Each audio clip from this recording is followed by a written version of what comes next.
우리가 마가복음의 주제가 뭐냐라고 이야기하면 예수님은 하나님의 아들이십니다. 예수님은 우리의 구원자 메시아이십니다. 이것이 하나님께서 우리에게 주신 복음입니다. 라는 주제에서 이 말씀이 기록되었다 말씀드렸습니다. 오늘 성경 말씀 1절 말씀에 이 31절 말씀에 보시면 예수님께서는 이제 이 이방인들이 거했던 지역에서 복음을 전하시고 또 이 놀라운 이적을 행하시고 다시 갈릴리 호수가 있는 이 지역으로 돌아오셨다라고 성경에 나와 있어요.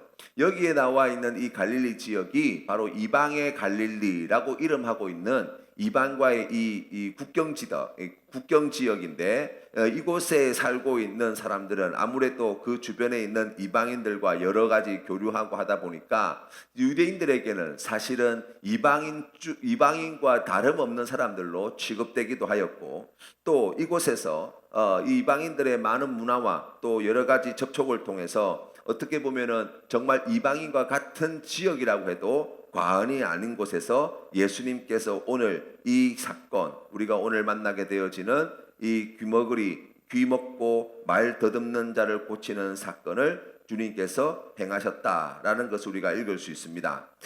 예수님이 이방인의 동네에 가신 이유가 뭐냐? 우리가 굳이 이렇게 생각해 본다면 우리 예수님께서는 복음이 유대인에게도 증거되어져야 할 뿐만 아니라 이방인들에게도 증거되어야 함을 말씀하고 계신 것이고, 또 유대인들을 주님께서 고치시고 그들의 메시아가 되어 주실 뿐만 아니라 이방인들에게도 구원자가 되어 주셔야 할 분이시다 라는 것을 우리에게 보여줍니다.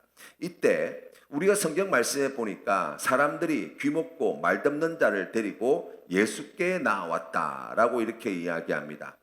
여러분, 사람은 듣지 못하면 말하는 법을 배울 수 없습니다. 어릴 때 태어날 때부터 귀가 잘 들려지지 않으면 이 말을 배울 수가 없고, 말을 배울 수 없으면 사람들과 의사소통하는 것이 거의 불가능하다고 이야기할 수 있어요. 생각해 보면 지금도 우리가 생각해 보면 지금 뭐 이런 장애를 안고 있다고 할 때 삶이 얼마나 많이 힘들고 어려울까를 생각해 볼 수 있지만, 이때 당시라고 우리가 생각해 본다면 여러분, 이와 같은 어려움을 가지고 있는 삶이 얼마나 힘든 삶이었을까를 우리가 짐작해 볼 수 있어요. 지금은 그래도 뭐 수화라도 있고 또 귀가 잘 들리지 않는 사람들을 위해서 여러 다양한 사회적 배려가 마련되어 있지만, 여러분 이때 당시에 2000년 전만 하더라도 지금 이와 같은 장애를 안고 있다라고 이야기하면 정말 죽지 못해서 정말 생존조차 보장할 수 없는 그런 삶이었다라고 우리가 이야기할 수 있습니다. 그런데 여러분, 요즘에도 이와 같은 일들은 늘 있기 마련이지요. 조금 다른 차원의 이야기입니다만은 지금 우리가 살아가는 삶의 자리에서도 잘 듣지 못하고 잘 말할 수 없는 여러 가지 삶의 현실을 경험하고 있는 분들이 계세요. 여러분, 우리나라가 이 KTX라고 하는 고속열차를 가지고 있어요. 우리가 뭐 매일 타고 다니고 뭐 자주 이용하다 보니까 그냥 뭐 그런갑다 싶은데, 외국에 살던 분들이, 외국에 있는 외국인들이 우리나라에 와서 놀라는 것 중에 하나가 이 KTX라 그러더라고요. 왜 그런가 물어보니까 이 굉장히 빠른 속도로 달리는데 그 기차가 굉장히 쾌적하대요. 또 하나 깜짝 놀라는 것은 이 열차 시간인데요. 열차 시간이 뭐 10분 간격, 뭐 심할 때는 5분 간격으로 열차 시간이 촘촘하게 배치되어 있어가지고 언제 어디든지 언제든지 이 열차를 갖다가 이용하는데 불편함이 없다라고 이렇게 이야기하시더라고요. 그런데 이 고속열차를 갖다가 잘 이용하지 못하시는 분들이 계시대요. 이 나이 많으신 어르신들이에요. 왜냐하면 여러분, 이제 우리가 고속열차를 보통 이용할 때 요즘은 이 티켓을 갖다가 어떻게 구매합니까? 보통 이 스마트폰으로다가 앱을 다운받아 가지고 거기에서 자기가 원하는 시간을 검색하고 자기가 원하는 자리를 찾아서, 그래서 이제 그 스마트폰 가지고 다 결제를 하잖아요. 그 나이 많으신, 연세 많으신 어르신들이 이걸 너무 힘들어 하신다는 거예요. 그래서 이 고속열차를 타고 가시는 이 나이 많으신 어르신들 대부분은 보통 본인이 표를 구매한 것이 아니라 자식들 편에서 이렇게 표를 구매하신 분들이 많이 타신대요.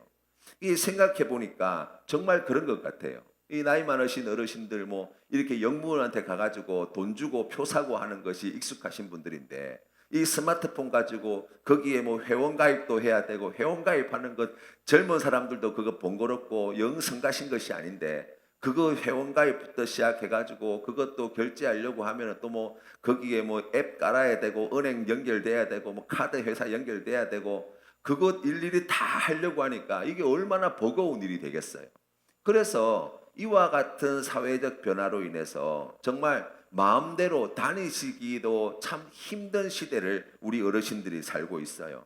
뿐만 아니라 요즘에 식당에 가면 키오스크라는 단말기를 많이 설치해 놓잖아요. 사람들이 점점 일자리에서 이렇게 사라지고 이제 종업원들이 점점 사라지고 주문하는 것도 식당 입구에 이렇게 놓여 있는 키오스크를 통해서 이렇게 자기가 원하는 것 주문하고 하는데 그것조차도 뭐 우리가 생각할 때는 이거 아무것도 아닌데 손가락 몇 번만 두들기면 되는데 그거 뭐 어렵나 싶은데 어르신들은 그걸 되게 난감하게 생각하신다는 거예요. 그러니까 한글을 모르시는 것도 아니에요. 스마트폰을 다 가지고 계세요. 그럼에도 불구하고 지금 이 사회에서 마치 귀먹은 사람처럼 마치 말 못하는 사람처럼 그와 같은 삶의 불편을 겪고 있다는 거예요. 여러분 비단 그와 같은 세상의 삶의 사례에서 우리가 그와 같은 문제만 있는 것이 아니에요. 교회 안에서도 마찬가지입니다, 여러분. 어떤 분이 이제 잘 아는 분을 갖다가 전도해서 이제 같이 신앙생활을 하게 되었어요. 평생 교회 다니지 않던 분이 이제 교회 나와서 이제 신앙생활을 하기로 결심을 하고 매주일 교회 나오시는데 몇 주 못 다니시고 정말 이렇게 그 전도하신 분에게 너무 교회 다니기가 힘들다는 거예요. 그래 뭐가 그래 힘드냐? 다 뭐 그 와가지고 그냥 뭐 다 이렇게 좋은 사람들 만나고 하는데 뭐가 그래 힘드냐? 예배 시간에 앉아 있는데 목사님이 하는 설교 말씀이 무슨 소리인지 도무지 이해가 안 된다는 거예요. 성경을 보는데 이 성경 말씀이 분명히 한글로 적혀 있는데 이게 무슨 소리인지 이해가 안 된다는 거예요. 사람들이 기도를 하는데 남들은 다 열심히 기도하는데 자기는 입 하나 뻥끗할 수 없다는 거예요. 그 남들 기도할 때 눈은 멀뚱할 때 떠가지고 그 시간을 갖다가 기다리고 참고 있어야 된다는 거예요.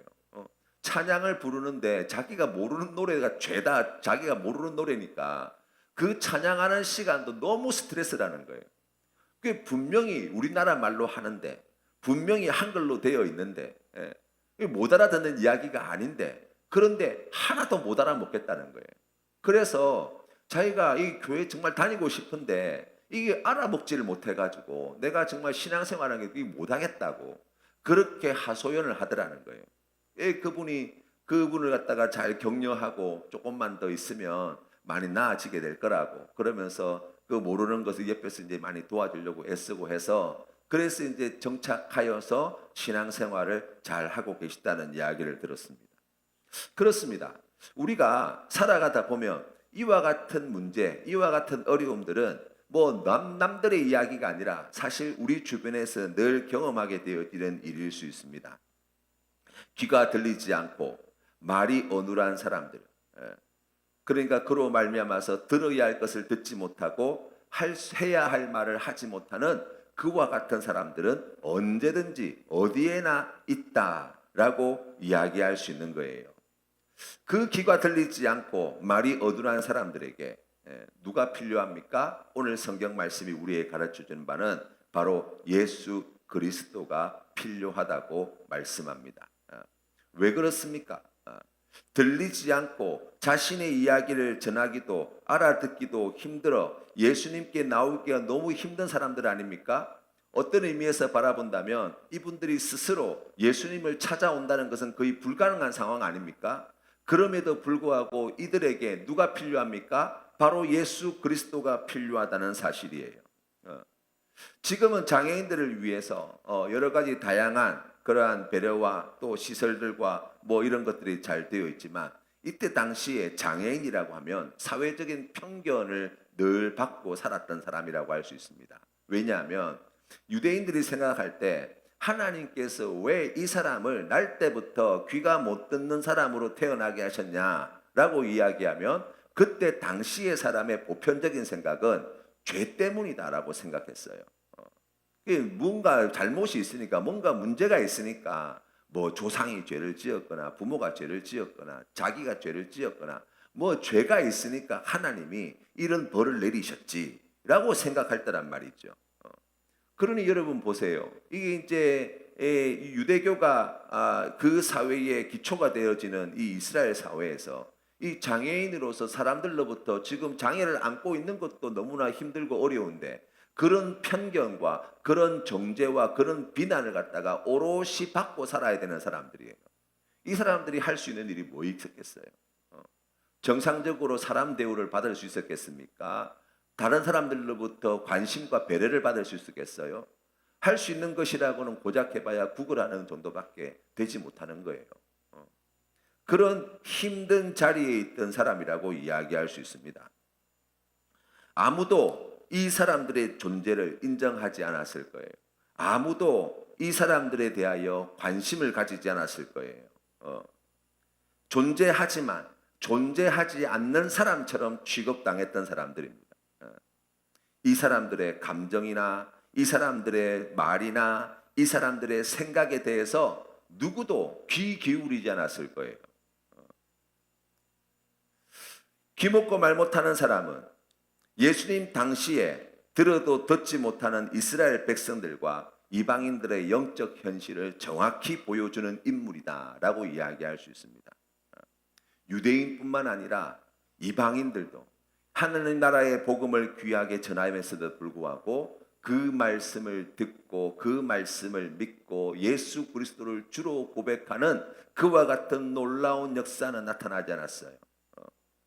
그 눈앞에 보여주어도 놀라운 이적을 행하여도 사람들은 그 이적에 잠깐 놀라는 듯 하였지만 오히려 예수님을 죽이려고 했던 종교 지도자들의 모습을 성경 말씀을 통해서 봅니다.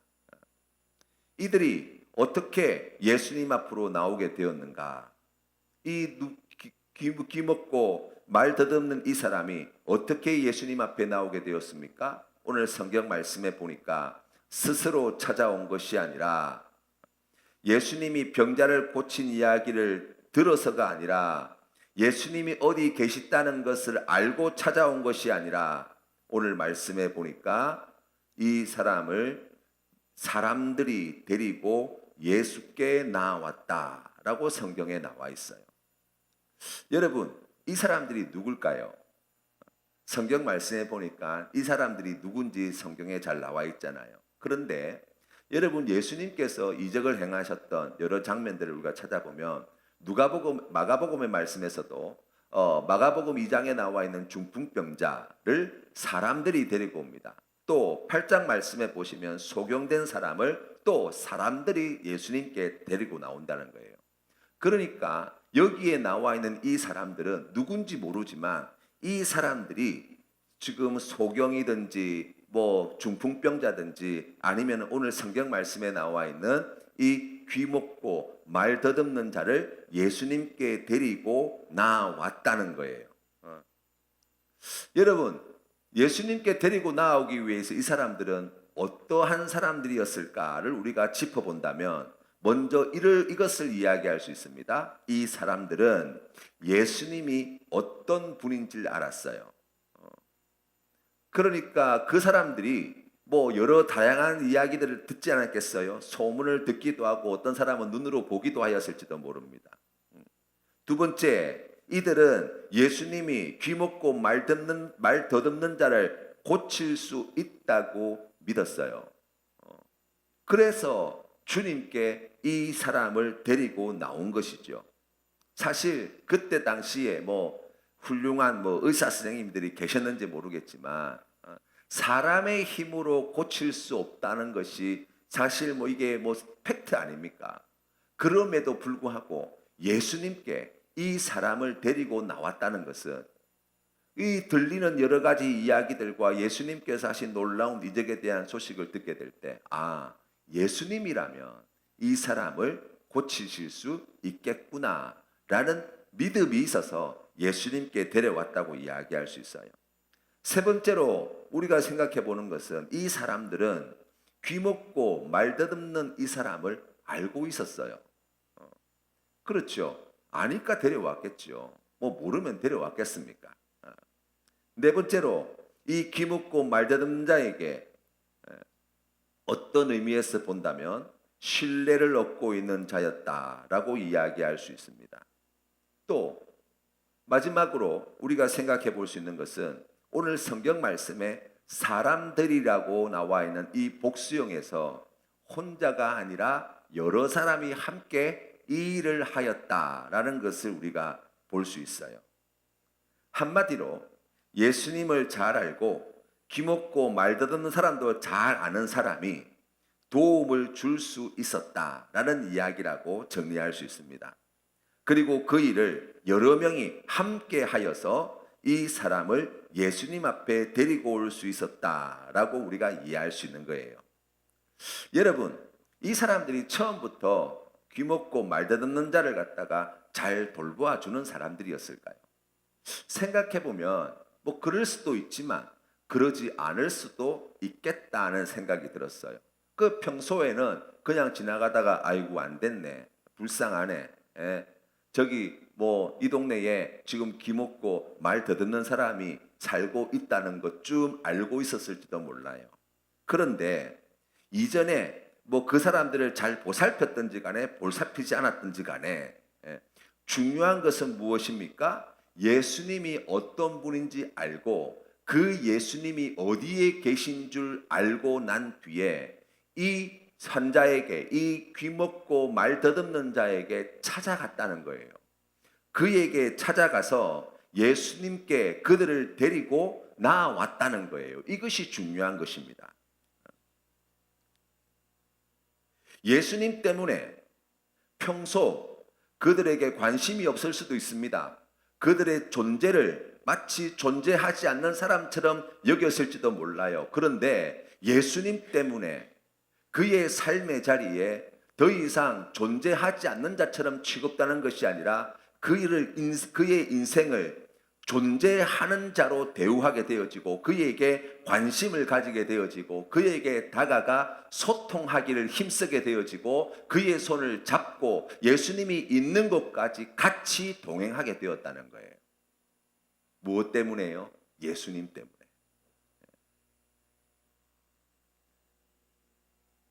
그들을 대하는 행동, 그들을 대하는 마음이 예수님 때문에 달라졌다는 거예요. 예수님이 이 사람을 고칠 수 있다는 믿음이 생기자 예수님이 그 놀라운 일을 행하셨다는 것을 알게 되어지자 가만히 있을 수가 없었다고요. 그래서 찾아가서 말도 잘 통하지 않는 그 사람과 의사소통을 하려고 힘썼고 그 사람을 위해서 여러 사람이 함께 협력하여서 예수님 앞으로 같이 인도하였고 예수님께 이 사람을 소개하였고 예수님을 만나도록 그 모든 일을 주도하였다라고 성경에 나와 있는 거예요. 예수님 때문에 말이죠. 79년에 우리 서울가요제라고 있었어요. 거기에 대상곡이 뭐냐면 우리 윤복희 권사님이 부르신 여러분이라는 노래입니다. 제가 잘 부르면 부르려고 했는데 가사만 제가 읽어드릴게요. 잘 아시는 곡일 거예요. 내가 만약 괴로울 때면 내가 위로해 줄게. 네가 만약 서러울 때면 내가 눈물이 되리. 어두운 밤 험한 길 걸을 때 내가 너의 등불이 되리. 허전하고 쓸쓸할 때 내가 너의 벗되리라. 나는 너의 영원한 형제여. 나는 너의 친구야. 나는 너의 영원한 노래여. 나는 너의 기쁨이야. 라는 가사를 가지고 있는 노래예요. 이 곡은 뭐 일설에 의하면 그의 오빠였던 윤한기 목사님이 썼다는 이야기도 있는데 방송 어느 프로그램에서는 윤복희 권사님이 직접 자기가 쓴 곡이고 저작권을 이제 오빠에게 넘겼다 이렇게 이제 설명을 하셨다는 이야기를 들었습니다. 그런데 이 노래를 부를 당시에 여러분 우리 윤복희 권사님을 다 아시겠지만 어릴 때부터 많은 사람들의 환호와 박수와 갈채 속에서 살은 사람이에요. 그런데 이분이 살았던 삶은 그렇게 순탄치 못했어요. 특별히 결혼 생활에 여러 번 실패했던 경험을 가지고 계셨죠. 삶에 정말 절망 가운데 정말 헤매일 때도 있었고, 정말 이게 인생의 가장 밑바닥을 다 경험하였던 그러한 사람이라고 이야기할 수 있습니다. 그런데 어떻게 오늘 이 노래 가사와 같이 네가 괴로울 때 내가 위로해주고, 네가 서러울 때 내가 눈물이 되고, 네가 어두운 밤 험한 길을 걸을 때 내가 등불이 되고, 네가 허전하고 쓸쓸할 때 내가 너의 볕이 되고, 내가 너의 형제와 친구가 되어 주겠노라고 고백할 수 있었느냐 라고 이야기하면, 그분이 예수 그리스도를 만나고 난 뒤부터예요. 예수님을 만나고 난 뒤에 그에게 일어난 놀라운 변화, 그 놀라운 변화가 이 노랫말에 담겨 있습니다.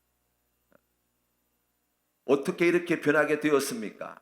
어떻게 그렇게 사람이 새로워질 수 있습니까? 라고 이야기하면, 우리 윤복희 권사님은 이런 주님을 만났기 때문이에요.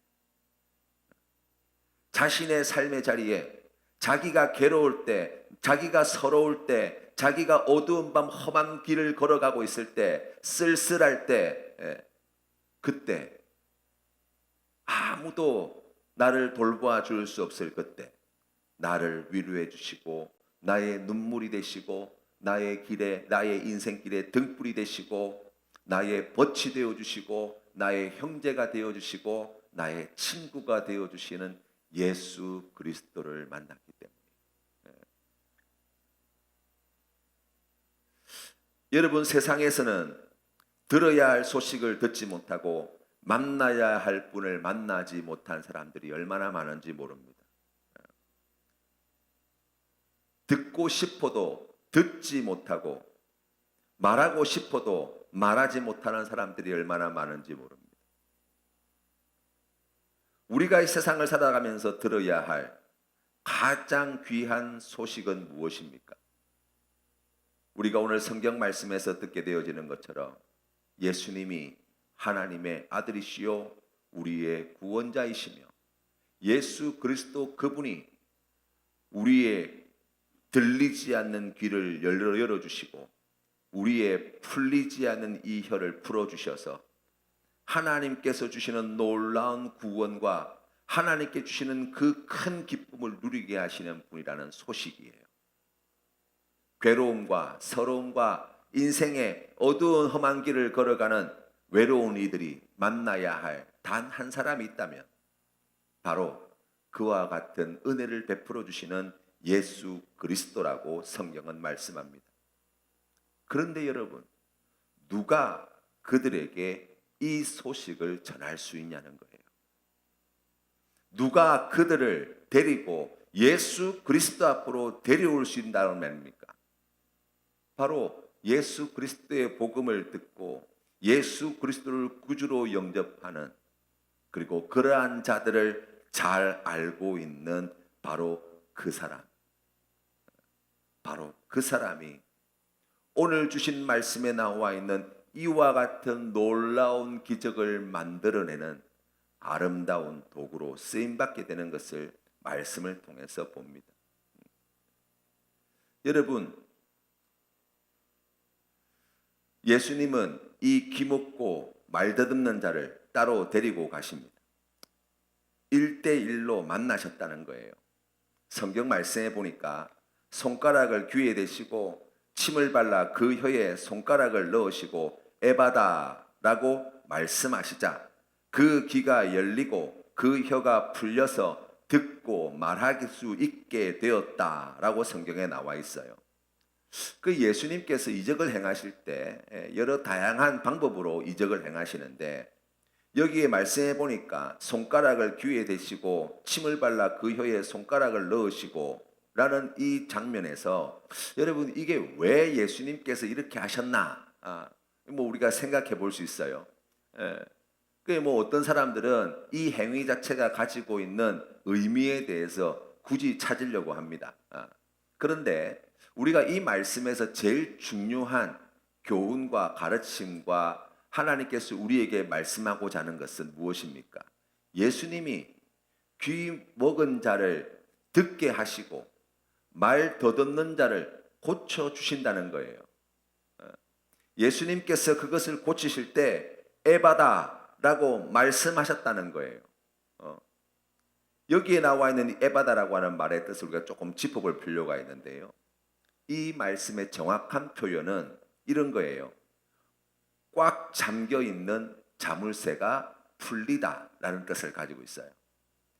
그러니까 지금 하나님께서 오직 하나님만이 마치 풀리지 않는 자물쇠로 잠겨져 있는 이 쇠사슬을 갖다가 풀어주시고 자물쇠를 풀어주실 수 있으시다라는 거예요. 그래서 에바다라고 말씀하신 것은 하나님이 당신의 이 잠겨있는 자물쇠를 갖다가 풀어주십니다 라고 하는 뜻으로 우리가 읽을 수 있다는 거예요. 이사야서 35장 4절과 5절 말씀에 보시면 겁내는 자들에게 이르기를 굳세어라 두려워하지 말라 보라 너희 하나님이 오사 보복하시며 갚아주실 것이라 하나님이 오사 너희를 구하시리라 하라 그때에 맹인의 눈이 밝을 것이며 못 듣는 사람의 귀가 열릴 것이며 그때에 저는 자는 사슴같이 뛸 것이며 말 못하는 자의 혀는 노래하리니 이는 광야에서 물이 솟겠고 사막에서 시내가 흐를 것임이라고 말씀하십니다. 메시아이신 우리 주님께서 이 땅에 오셔서 우리를 위해서 어떠한 일을 하실지 오늘 이 이사야서 35장의 말씀은 잘 설명해 주고 있어요. 우리 주님께서 행하신 이 놀라운 이적 또한 귀 먹은 자를 듣게 하시고 말 더듬는 자를 말할 수 있도록 만들어주신 이 사건을 통하여 우리에게 들려주시는 가장 분명한 메시지가 무엇입니까? 우리의 구원자, 우리의 메시아 예수 그리스도 한 분밖에 없음을 말씀하고 있는 거예요. 여러분의 삶에 들어야 할 이야기를 잘 듣고 계십니까? 여러분의 인생길에 만나야 할 그분을 잘 만나고 계십니까? 여러분의 삶의 자리에 하여야 할 그 말을 잘 하고 계십니까? 우리 주님께서는 우리에게 찾아오셔서 우리의 그 막혀있는 길을 열어주시고 우리의 입을 풀어주셔서 하나님 앞에 기쁨과 감사함으로 영광 돌리게 할 뿐만 아니라 이 귀한 복음을 듣게 하시고 예수 그리스도를 만나게 하시고 예수 그리스도 앞에 이 귀한 믿음의 고백을 내어놓는 아름다운 삶으로 우리를 인도하고 계십니다. 우리 하나님께서는 우리에게 크신 은혜를 베푸사 그 귀한 은혜를 받은 우리가 오늘 성경 말씀에 나와 있는 이 사람들과 같이 아직도 듣지 못하고 아직도 말하지 못하고 아직도 보지 못하고 아직도 움직이지 못하는 많은 이들을 예수 그리스도 앞으로 인도하여야 할 것을 우리에게 가르쳐 주십니다. 주님께 인도할 때 예수 그리스도께서는 그를 분명히 만나 주시고 우리 예수 그리스도께서는 그를 온전하게 하여 주시고 귀 듣지 못하는 사람을 듣게 하시고 말 못하는 사람을 말하게 하시고 보지 못하는 사람을 보게 하시고 뛰지 못하는 사람을 뛰게 하시고 걷지 못하는 사람을 걷게 하실 능력을 베푸시는 주님이심을 가르쳐 주시는 거예요. 여러분, 이 예수님을 우리가 압니다. 이 예수님을 우리가 믿습니다. 그러면 우리가 어떻게 해야 합니까? 이제 오늘 이 사람들과 같이 그 예수 그리스도를 알고 그 예수 그리스도를 믿는 우리가 알고 있는 바로 이와 같은 자들에게 나아가 그들에게 예수 그리스도의 복음을 전하고 그들을 예수 그리스도 앞으로 인도하는데 우리가 헌신하는 것, 바로 그것이 우리 하나님께서 기뻐하시는 선한 일임을 오늘 이 말씀은 우리에게 가르쳐 줍니다. 하나님의 아들이신 예수님을 믿으십시오. 우리의 구원자이신 예수 그리스도를 믿으십시오. 그리고 예수 그리스도가 필요한 자들에게 찾아가 이 예수 그리스도를 전하며 그들을 예수 그리스도 앞으로 인도하십시오. 주님께서 그 영혼을 반드시 구원해 주실 것입니다.